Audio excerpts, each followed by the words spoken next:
Hello students, welcome back to my YouTube channel study with इरा।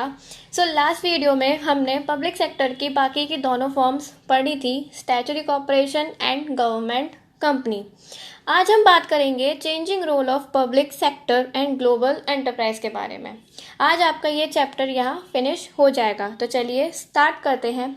सबसे पहले हम बात करेंगे changing role of public sector कि कैसे गवर्नमेंट ने 1991 के बाद पब्लिक सेक्टर के रोल्स में क्या चेंज किया था और क्या उसके इम्पोर्टेंस में चेंज किया था। तो स्टार्ट करते हैं। Public sector in India was created to achieve two types of objectives. देखिए, पब्लिक सेक्टर को इंडिया में किस लिए लाया गया, जिससे कि हम अपने दो ऑब्जेक्टिव्स को अचीव कर सकें। कौन से दो ऑब्जेक्टिव्स थे? पहला, to speed up the economic growth of the country. हम अपनी कंट्री की इकोनॉमिक ग्रोथ को बढ़ा सकें, जिससे हम पब्लिक सेक्टर इसलिए लाया गया था कि हम अपनी कंट्री की इकोनॉमिक ग्रोथ को इकोनॉमिक ग्रोथ को तेज़ी से बढ़ा सकें। दूसरा ऑब्जेक्टिव क्या था? To achieve a more equitable distribution of income and wealth among people. दूसरा ऑब्जेक्टिव पब्लिक सेक्टर को लाने का ये था कि लोगों में इक्वल डिस्ट्रीब्यूशन हो सके इनकम एंड वेल्थ का। तो ये इसके दो ऑब्जेक्टिव थे। The role of public sector change with time. Its role over a period of time can be summarised as following. Public sector के जो रोल्स थे ना, उनको टाइम के अकॉर्डिंग चेंज कर दिया गया। कैसे कर दिया गया? पहला है डेवलपमेंट ऑफ इंफ्रास्ट्रक्चर। पहला क्या लाया गया? इंफ्रास्ट्रक्चर के डेवलपमेंट के लिए लाया गया। At the time of independence, India suffered from acute shortage of heavy industries such as engineering, iron and steel, oil refineries, heavy machinery, etc. Because of huge investment requirement and long gestation period, private sector was not willing to enter these areas. The duty of development of basic infrastructure was assigned to public sector, which is discharged quite efficiently.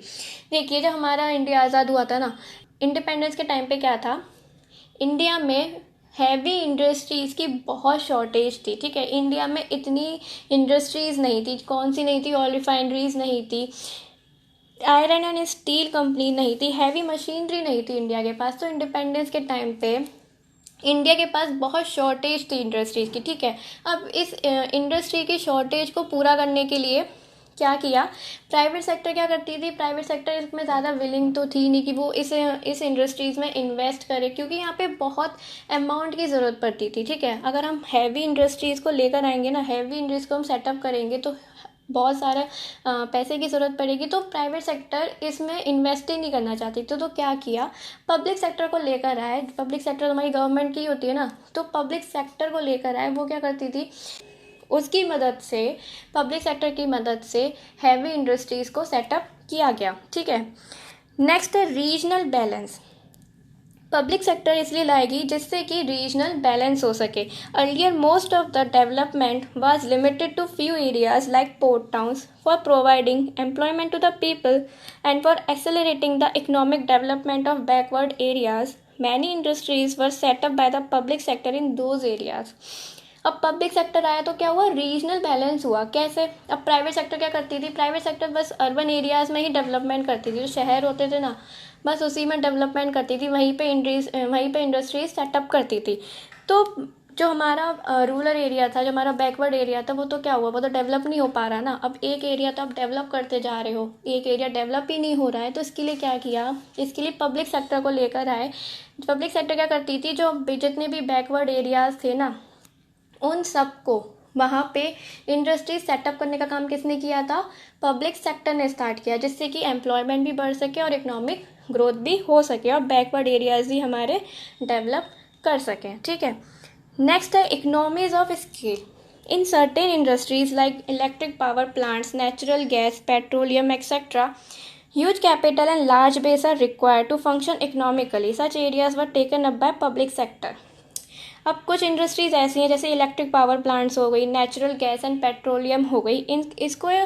In industries को setup करने में बहुत पैसा चाहिए। ठीक है, बहुत पैसा चाहिए, ह्यूज कैपिटल चाहिए और इनको लार्ज बेस भी चाहिए। ठीक है, तो इसका काम भी किसको दिया गया? पब्लिक सेक्टर को ही दिया गया। नेक्स्ट है control of monopoly and restrictive trade practices. These enterprises were also established to provide competition to put sector to check their monopolies and restrictive trade practices. Public sector ने क्या किया, जितने भी हमारे प्राइवेट सेक्टर होते थे ना, प्राइवेट सेक्टर को कंपटीशन देने के लिए पब्लिक सेक्टर को लाया गया, ठीक है, पब्लिक सेक्टर की मोनोपोली चेक करने के लिए और ट्रेड प्रैक्टिस, प्राइवेट सेक्टर की ट्रेड प्रैक्टिस को रिस्ट्रिक्शन करने के लिए पब्लिक सेक्टर को लेकर आए थे, जिससे कि उनका पब्लिक सेक्टर का भी मोनोपोली पे कंट्रोल हो सके। नेक्स्ट है import substitution. Public enterprises were also engaged in production of capital equipments which were earlier imported from other countries.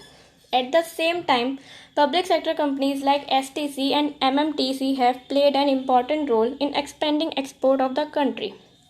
Public enterprises क्या करती है, पब्लिक एंटरप्राइज कैपिटल इक्विपमेंट्स के प्रोडक्शन में इंगेज रहती है, ठीक है, तो उससे क्या होता था, पहले कहाँ से आती थी, अदर कंट्रीज से इंपोर्ट होती थी, ठीक है, तो कुछ पब्लिक सेक्टर कंपनीज जो थी उनका बहुत बड़ा रोल है इसमें STC और MMTC का, कि उन्होंने एक्सपोर्ट को क्या किया, एक्सपेंड किया। नेक्स्ट हम बात करते हैं पब्लिक सेक्टर रिफॉर्म्स की। In the industrial policy 1991 the government of India introduce 4 major reforms in public sector. India की गवर्नमेंट ने क्या किया, 1991 में एक नई इंडस्ट्रियल पॉलिसी लेकर आई, जिसमें उसने 4 मेजर रिफॉर्म्स दिए थे पब्लिक सेक्टर के लिए। क्या क्या दिए थे उसने, restructure and revive potentially viable PSU मतलब पब्लिक सेक्टर यूनिट, ठीक है, तो उसने पहला रिफॉर्म क्या दिया था, जितने भी हमारी पब्लिक सेक्टर यूनिट्स है ना उनका रिस्ट्रक्चर किया जाए और उनको रिवाइव किया जाए। दूसरा है close down PSUs which can be revived, और उन PSUs को बंद कर दिया जाए जिनको हम रिवाइव नहीं कर सकते, जिसको हम दोबारा रिस्ट्रक्चर नहीं कर सकते। तीसरा क्या दिया था, bring down government's equity in all non strategic PSUs to 26% और लोअर इफ रिक्वायर्ड। जितनी भी गवर्नमेंट की इक्विटी है ना PSUs में, उन सबको क्या कर दिया गया, उन सबको 26% पे लेकर आए या फिर उससे कम, जो भी इसमें रिक्वायर्ड हो वो। चौथा रिफॉर्म क्या लेकर आए थे, fully protect the interest of workers. जितने भी इस PSU में जितने भी वर्कर्स काम करते हैं ना उनके इंटरेस्ट को पूरी तरह से प्रोटेक्ट किया जाए। तो गवर्नमेंट पब्लिक सेक्टर में ये 4 रिफॉर्म्स लेकर आई थी। अब इन 4 रिफॉर्म्स को अचीव करने के लिए कुछ स्टेप्स लिए गए थे। वो स्टेप्स क्या थे, पहला है reduction in the number of industries reserve for the public sector. कुछ इंडस्ट्रीज में रिडक्शन करना था जो कि पब्लिक सेक्टर के लिए रिजर्व की गई थी। जैसे कि पहले हमारे पास इंडस्ट्रीज कितनी थी, 17 थी, ठीक है, अब फिर उनको घटा के कितनी कर दी गई, 8 कर दी गई। लेकिन 2001 में उन इंडस्ट्रीज को घटा के कितना कर दिया गया, 3 कर दिया गया। तो फिर बस 3 इंडस्ट्रीज ऐसी थी जो पब्लिक सेक्टर के लिए रिजर्व की गई थी। वो 3 इंडस्ट्रीज कौन कौन सी थी, atomic energy, arms and rail transport. सिर्फ यही 3 इंडस्ट्रीज ऐसी थी जो पब्लिक सेक्टर के लिए रिजर्व की गई थी। दूसरा स्टेप क्या था, disinvestment of shares. Equity shares of public sector enterprise were sold to private sector and the public. It was expected that this would lead to improved managerial performance and better financial discipline. जितने भी equity shares थे public sector के, उनको क्या किया, private sector को बेच दिया और पब्लिक में बेच दिया, ठीक है। तो उससे उन्हें क्या लगा, उसको ये उम्मीद थी कि अगर हम ये शेयर्स बेच देंगे तो उससे क्या होगा, हमारी मैनेजमेंट सुधरेगी, हमारी मैनेजरियल परफॉर्मेंस इम्प्रूव्ड होगी और फाइनेंशियल भी हमारा इम्प्रूव होगा, ठीक है, सुधरेगा।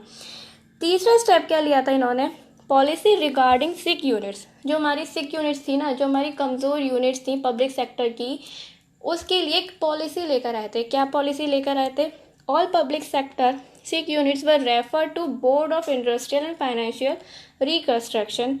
Units which were potentially viable were restructured and which could not be reviewed and which could not be revived were closed down by the board.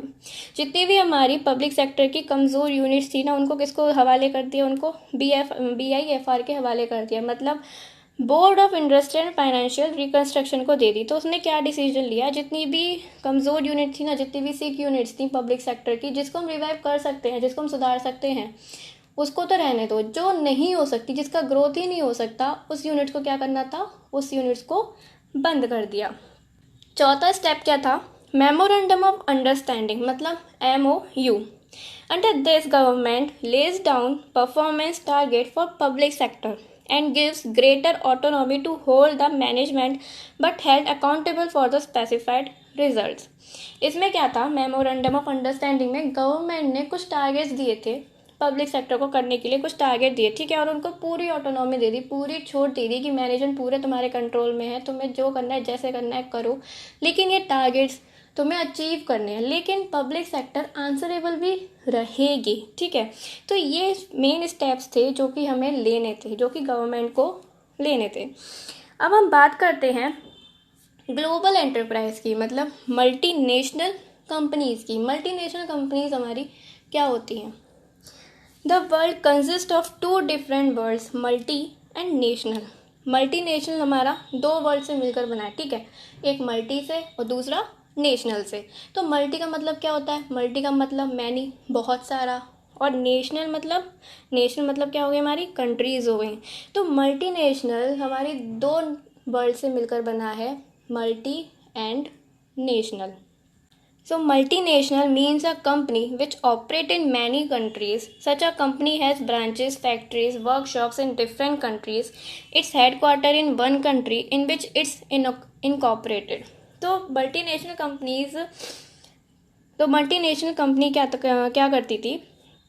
एक ऐसी कंपनी जो बहुत सारी कंट्रीज़ में ऑपरेट की जाती थी, ठीक है, और इनकी जो होती थी ना ब्रांचेस, फैक्ट्रीज, बहुत अलग अलग कंट्रीज़ में इसकी एमएनसी की क्या होती है, ब्रांचेस होती है, फैक्ट्रीज होती हैं अलग अलग कंट्रीज़ में, लेकिन एमएनसी का हेड क्वार्टर सिर्फ एक ही कंट्री में होता है जहाँ से ये सारी सब चीज़ें इनकॉपरेट करती है, ठीक है। जैसे क्या हो गई हमारी, फिलिप्स हो गई, कोका कोला हो गई, ये सब हमारी किस में आती हैं? एमएनसी कंपनी ही है हमारी, फिलिप्स भी और कोका कोला भी। हम बात करते हैं एमएनसी के फीचर्स के बारे में। Huge capital resources, MNC possesses huge capital resources and they are able to raise lot of funds from various sources. MNC को स्टार्ट करने के लिए ना बहुत सारी कैपिटल की ज़रूरत पड़ती है, ठीक है, और वो कैपिटल हम कहाँ से लेकर आएंगे, वो कैपिटल कहाँ से रेज होती है? बहुत सारे ऐसे सोर्सेज होते हैं, जैसे मान लीजिए इक्विटी शेयर्स रेज कर दिए, या फिर डिवेंचर्स रेज कर दिए, बॉन्ड्स रेज कर दिए पब्लिक में। तो यहाँ से हम क्या करते हैं, यहाँ से फंड्स रेज कर सकते हैं एमएनसी के लिए। सेकेंड है international operation. MNC has production, marketing and other facilities in several countries. बहुत सारी कंट्रीज़ में एमएनसी की अपनी प्रोडक्शन है, उनकी मार्केटिंग और फैसिलिटीज़ हैं, ठीक है। नेक्स्ट है centralise control. They have their headquarters in their home countries from where they exercise control over all branches and subsidiaries. This control is limited to the board framework of the parent company and there is no interference in day-to-day operations.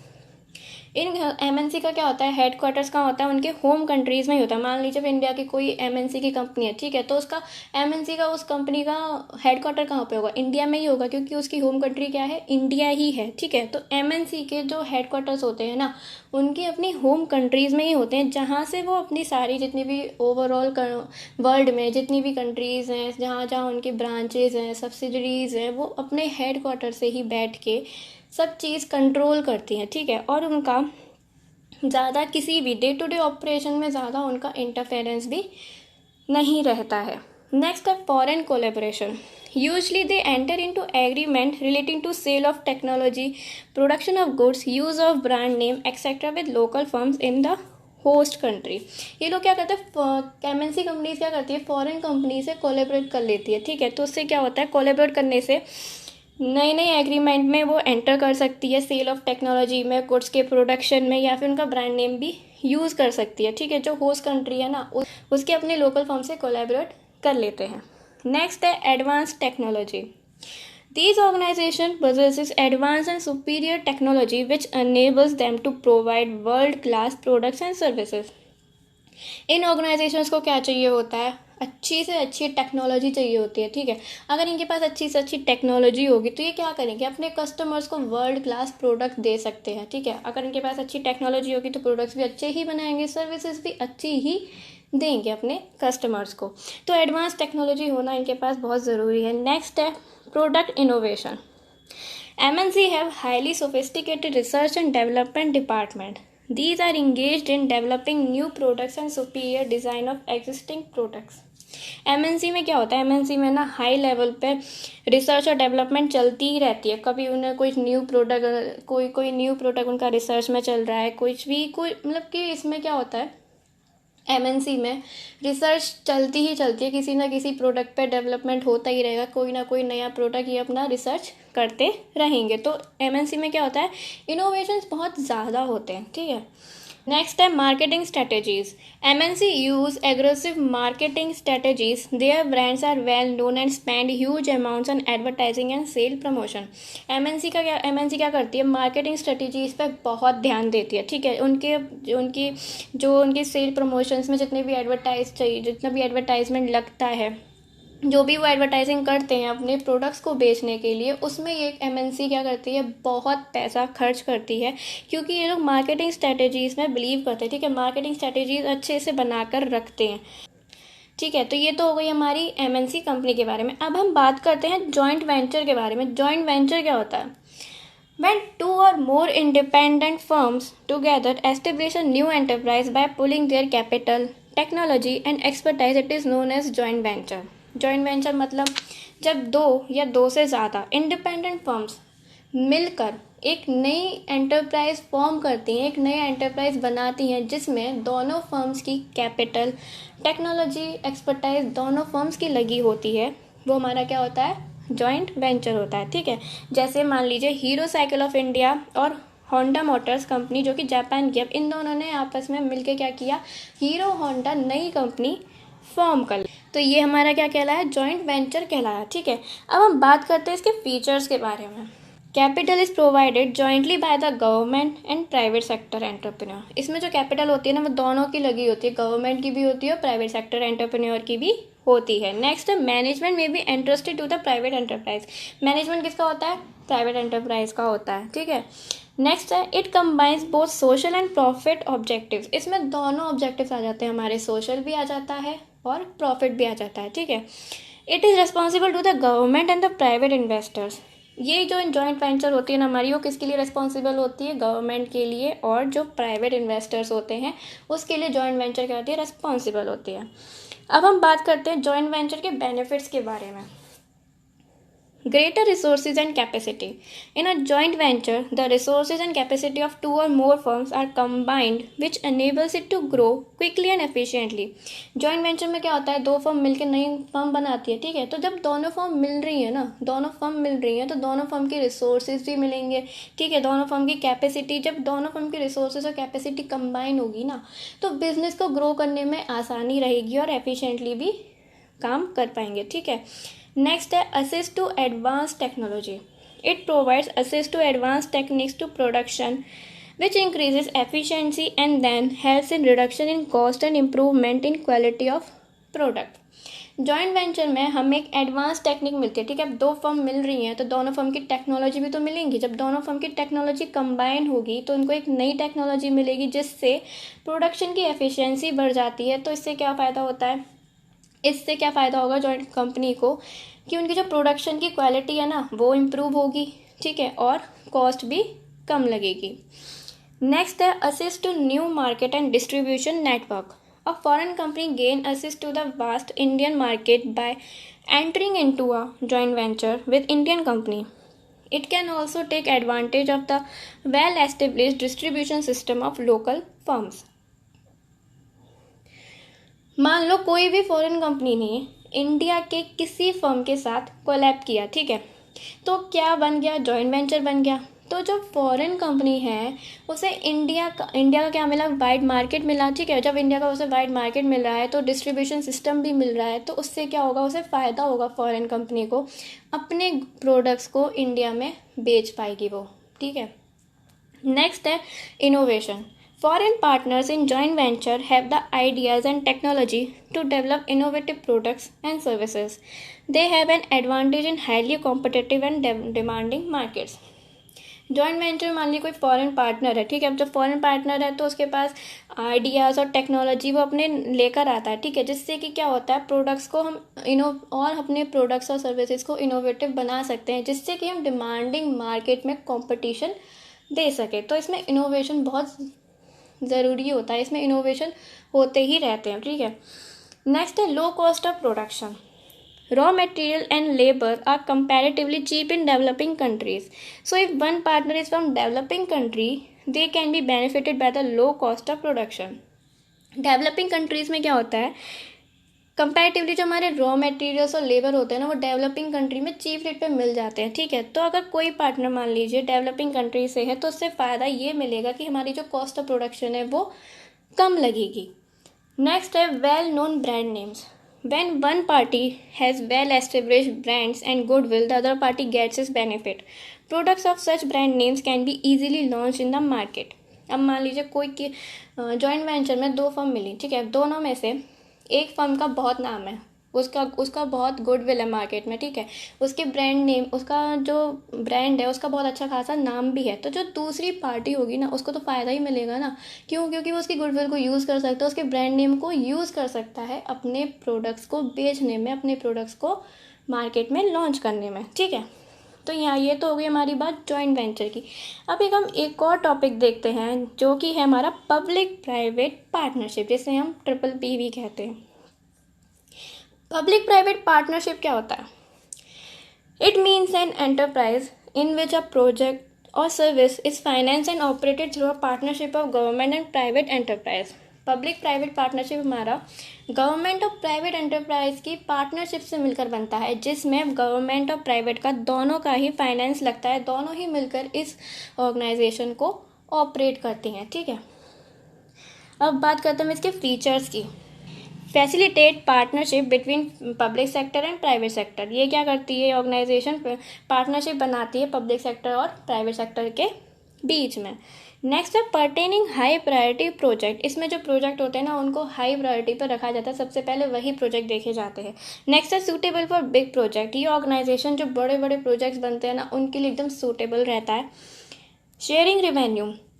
दोनों sector अपने revenue को share करेंगे, जो भी इनका agreed ratio होगा ना, उसमें इनका रिवेन्यू शेयर किया जाता है. नेक्स्ट है पब्लिक वेलफेयर. दोनों पब्लिक वेलफेयर के लिए ही काम करती हैं. तो ये था हमारा पब्लिक प्राइवेट पार्टनरशिप. ठीक है, यहाँ पे हमारा ये चैप्टर ख़त्म होता है. अब हम मिलते हैं आपको नेक्स्ट वीडियो में न्यू चैप्टर के साथ. आई होप आपको ये समझ में आया होगा. तो प्लीज़ लाइक एंड शेयर कीजिए अपने फ्रेंड्स के साथ एंड सब्सक्राइब भी कीजिए प्लीज़. Okay, thank you.